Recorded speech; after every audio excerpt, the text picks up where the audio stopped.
Welcome back to Open Minded, and today I'm joined with my granddad. So the first question is, what advice would you give to a younger golfer who overthinks? Younger golfers and new golfers shouldn't overthink. The advice I would give them is that they practice before they take the shots, and then when they get a shot, they're not nervous, so they don't overthink, and they hit the ball how they've been hitting it on the practice area, because they've done it repeatedly for a number of times. And it's so much easier if you're confident with what you're doing. You only overthink because you're nervous, so get rid of the nerves by practicing more. Nice one, thank you.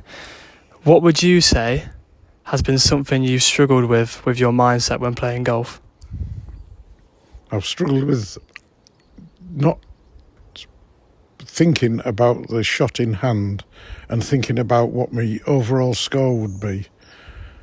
What I mean to say, golf's completely different to games like snooker, where you take a shot and you're thinking about your next shot, which is where you leave the white ball onto what you're doing. Where golf, you don't know where your ball's going to be after your shot.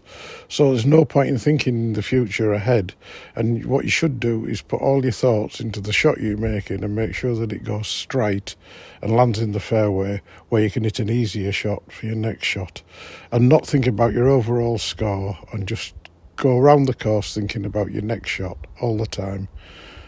Once you've hit the ball, that's the only time to think about your next shot. Nice one. So always just focusing on that one next shot and not trying to think of the bigger picture too much. And then last question, what is something you think you've always been quite good at with your mindset in golf, something you would praise yourself for? I think I've always been good at, if I get into trouble, thinking don't try and blast your way out of it, just chip your way back and take your penalty of a shot. And sometimes with a bit of good fortune, you might not lose a shot by chipping out, but if you try and blast out of a position, you just make a bad situation a lot worse. So it's like using your brain rather than your brawn. Thank you for coming on Open Minded, Grandad. It's been a pleasure.